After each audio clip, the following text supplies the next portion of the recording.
So this week's Parsha, this week's Torah portion is Ki Tisa, and it starts with Moshe taking a census of the Jewish people. So God commands Moshe to take a census, and each person is to give a half shekel donation. And the Torah tells us that the poor person shouldn't give less, and the rich person shouldn't give more. Each person should give exactly a half shekel. And the Mea Shiloach, the Hasidic commentary on the Parsha of Mordechai Yosef Leiner of Ishbitzer, he connects this idea of each person giving half a shekel to a statement in the Talmud that each person in general should see themselves as half full of merits and half full of misdeeds, so that at every moment the next mitzvah, the next commandment, the next good deed that they do could be the thing that makes their good deeds, that makes their merits outweigh their misdeeds. So that means that each next thing they do could be the thing that will make all the difference.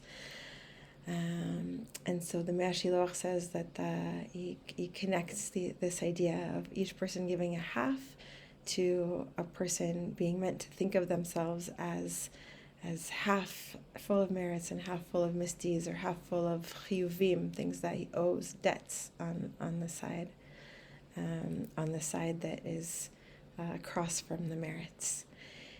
And he says the rich person shouldn't give more. That means that nobody should be haughty. Nobody should come into a situation thinking that they've already done a lot of good, that their good deeds, that their merits outweigh their misdeeds. And also nobody should despair. The poor person shouldn't give less.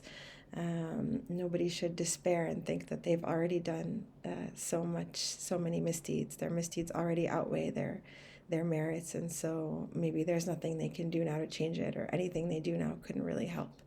So he says one shouldn't be haughty and one shouldn't despair. That's the meaning of the rich person shouldn't give more and the poor person shouldn't give less. And we might ask how to understand this idea. Because we usually like to think of ourselves in a better light than a picture that says that we're half full of merits and half full of misdeeds. We don't usually want to think of ourselves as half full of misdeeds. It seems like we want to think of ourselves much more highly than that.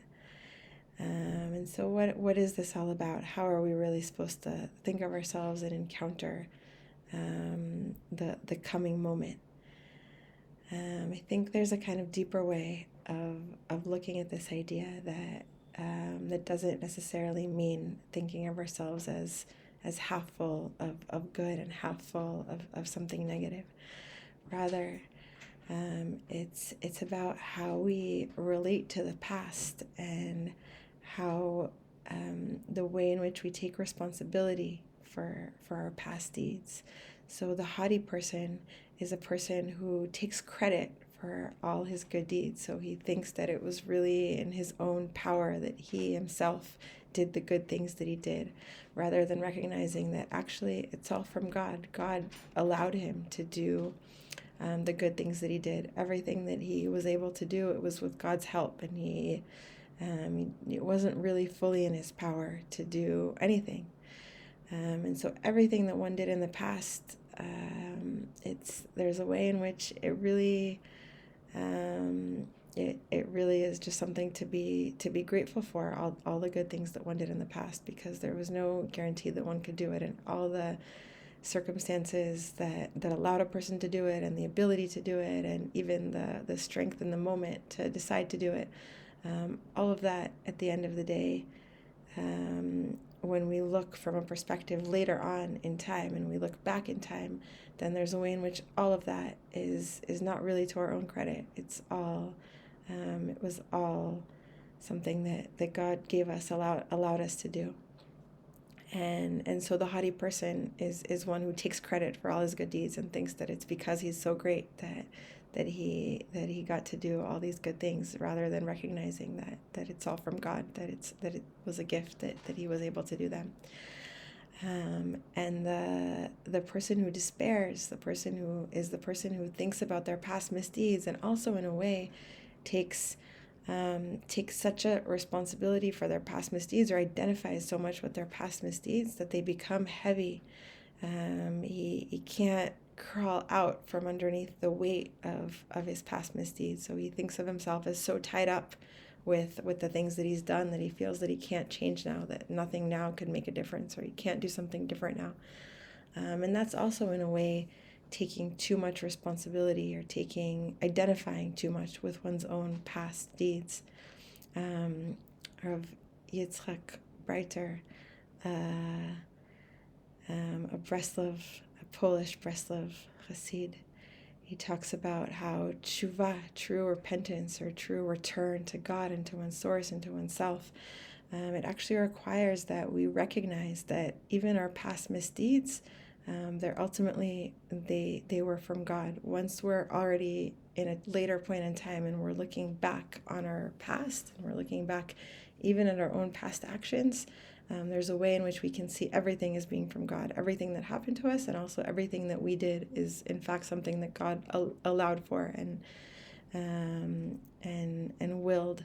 And so once it's already passed, we need to recognize that even though there's a way in which we need to take responsibility, and there's also a way in which we need to recognize that no, the responsibility is not, it's not fully, or the burden of the responsibility is not fully and only on us. It's something that it's whatever it is that we did, God put us in a situation where that's what we did. God put us in the situation, and also God allowed us to do it, and in a sense willed that we do it, because nothing happens without God's willing it. And paradoxically, once a person does that and recognizes that even his past misdeeds are ultimately from God, then he's able to not feel so weighed down by his misdeeds, and he's able to change in the moment, or to come to a different perspective in the moment, and to recognize that now he can do differently. Now he can act differently. He's not forced to be as he was. He can do something different now, and that's the return. It's the recognizing, on the one hand, that the misdeeds are misdeeds, and he doesn't want to act that way, but also recognizing that they had to be, and they're from God, and so they don't weigh me down. God brought me to this very place exactly as I am, and exactly with the past that I have. And so my agency, my free will, my choice is now, and now I can do something new. My real choice happens now in this moment. And so I think that that's a different way of understanding what it means that we all are, that this half shekel, this idea of half shekel, represents this kind of equal weight, or a kind of not exactly a clean slate, but like an equal slate, a place where we're not weighed down, and we're not defined already by something that happened before. There's just a situation that's given to us. My whole past, everything, the situation that I'm put in now, including my entire past, that's what's given. That's the situation that God put me in this very moment, and that's the situation that God meant for me to be in right now. And so whatever I do now in this next moment, that's what's going to make all the difference. That's the only place that I have a genuine choice to make, and that's the only place where I can really do something that will make a difference. And so whatever I do, any good deed that I do now, any good movement that I make now, anything that I do is what's gonna